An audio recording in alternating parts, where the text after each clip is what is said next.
শেখ হাসিনা সহ অনেক আওয়ামী লীগের নেতার বিরুদ্ধে হত্যা মামলা হয়েছে। এগুলো শুরু হওয়ার আগে আওয়ামী লীগের পক্ষে রাজনৈতিক কর্মকাণ্ডে অংশ নেওয়া এবং নির্বাচনী অংশ নেওয়া অসম্ভব বলে আমি মনে করি। 19 ডিসেম্বর 2024 তারিখে রংপুর জেলা প্রশাসনের সম্মেলন কক্ষে নির্বাচন ব্যবস্থা সংস্কার কমিশনের উদ্যোগে অংশীজনের সঙ্গে এক সফল সংলাপের পর স্থানীয় কিছু সাংবাদিক ভবিষ্যতের নির্বাচন সম্পর্কে আমার কাছে জানতে চান। আমি বলেছি যে আমাদের কমিশন সুষ্ঠু, নিরপেক্ষ, অংশগ্রহণমূলক নির্বাচনের জন্য প্রয়োজনীয় নির্বাচনী আইন কানুন বিধিবিধান সংস্কারের প্রস্তাব করবে। আমি আরও বলেছি ভবিষ্যতে আইন কানুন মেনে প্রস্তুত হয়ে নির্বাচনে যারা অংশগ্রহণ করতে পারবে তাদের ব্যাপারে আমি কোনো বাধা দেখছি না। এছাড়াও এটি নির্বাচন কমিশনের বিষয়, পুরো বিষয়টাই নির্বাচন কমিশনের। আমার তো সংস্কার প্রস্তাব করা, এইসব সিদ্ধান্ত গ্রহণের এখতিয়ার কিন্তু নির্বাচন কমিশনের। প্রসঙ্গত এটি কারো অজানা নয় যে আইসিটি আইনে ইতিমধ্যে অনেকগুলো মামলা রুজু হয়েছে।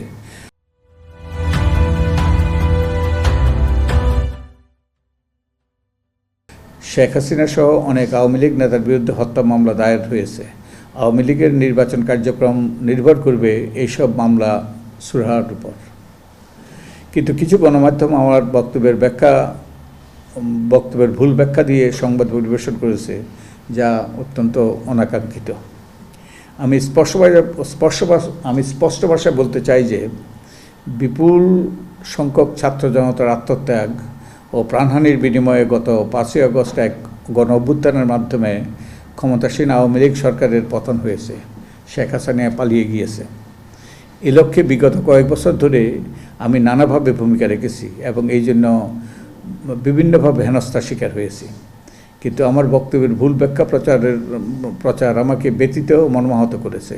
আমি মনে করি এ ধরনের অপপ্রচার শহীদ আবু সাঈদ ও শহীদ মুগ্ধের এবং আরও অনেকের যে আত্মত্যাগেরই অস্বীকার করার সামিল। যেই অপপ্রচারটা হয়েছে এটা অনাকাঙ্ক্ষিতভাবে ভুল বুঝাবুঝির সৃষ্টি করছে। তো আমি এই ভুল বুঝাবুঝি অবসান করার জন্য আপনাদেরকে কষ্ট দিয়েছে, এখানে টিকেছি। মূলত এটা তো আমাদের বিষয় নয়, এটা আমাদের এখতিয়ারও নয়। আমাদের এখতিয়ার হলো সুস্পষ্ট, আমাদের কার্যপরিধি হলো নির্বাচন সংক্রান্ত সকল আনুষ্ঠানিক বিষয়ে অংশীজনের মতামতের ভিত্তিতে কতগুলো প্রস্তাব তৈরি করে এগুলো সরকারের কাছে পেশ করা, এবং সরকার এগুলো নিয়ে রাজনৈতিক দলের সাথে আলাপ আলোচনা করবে এবং একটা ঐক্যমত্যে পৌঁছবে আশা করি, এবং তার ভিত্তিতে নির্বাচনের দিনক্ষণ চিহ্নিত হবে। তো সেখানে আমি যখন বেরিয়ে আসছিলাম রূপ থেকে, তখন বেশ কয়েকজন সাংবাদিক আমাকে অনেকগুলো প্রশ্ন করে। আমরা একটু তার মধ্যেও ছিলাম, আমরা আবু সাঈদের পরিবারের সাথে দেখা করতে যাব। এটা বেশ দূরে, কিন্তু রংপুর শহর থেকে দূরে। তো তখন আমি বলেছি যে এই বিষয়টা নির্বাচন কমিশনের বিষয়, এবং যে যারা আইন কানুন বিধিবিধান মেনে নির্বাচনে অংশগ্রহণ করতে পারবে তাদের ব্যাপারে আমি বাধা দেখছি না। তো আমরা তো জানি যে আইসিটি আইনে অনেকগুলো মামলা হয়েছে। শেখ হাসিনা সহ অনেক আওয়ামী লীগের নেতার বিরুদ্ধে হত্যা মামলা হয়েছে। এগুলো শুরু হওয়ার আগে আওয়ামী লীগের পক্ষে রাজনৈতিক কর্মকাণ্ডে অংশ নেওয়া এবং নির্বাচনে অংশ নেওয়া অসম্ভব বলে আমি মনে করি।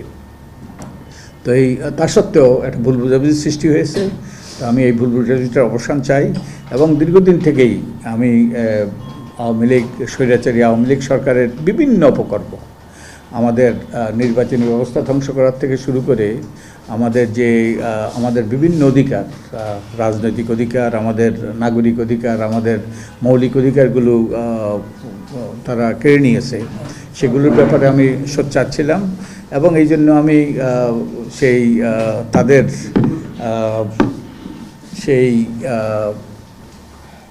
তাদের পালিত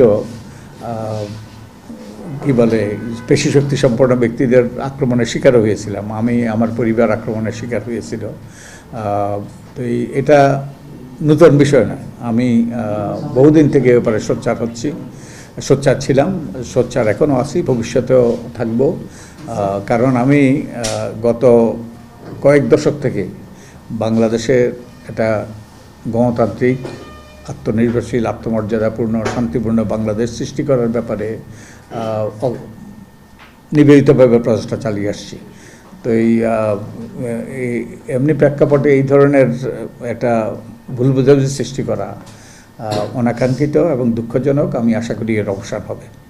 আচ্ছা, আপনি বলছেন ভবিষ্যতে আইন কানুন মেনে যারা নির্বাচনের প্রতিনিধিত্ব করবে তাতে আপনি কোনো বাধা দেখছেন না, কিন্তু প্রচারটা হয়েছে, মানে কি প্রচার হয়েছে?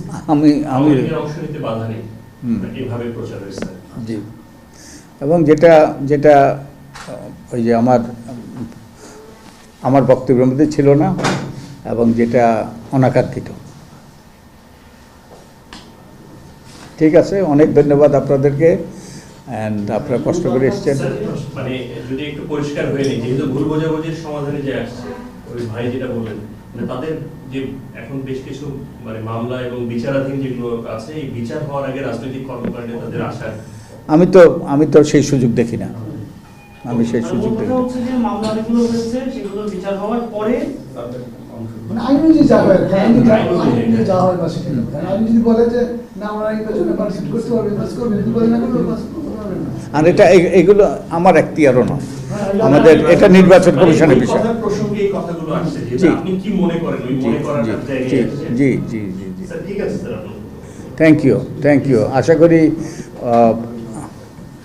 যে আপনাদের সাথে বহুদিনের পথ চলা, এবং আমি আপনাদের সাথে তো খোলামেলা কথা বলি, কারণ আমার কিছু ওই যে লুকানোর নেই, কারণ আমি বহুদিন থেকেই এই আন্দোলন সংগ্রাম করে আসছি।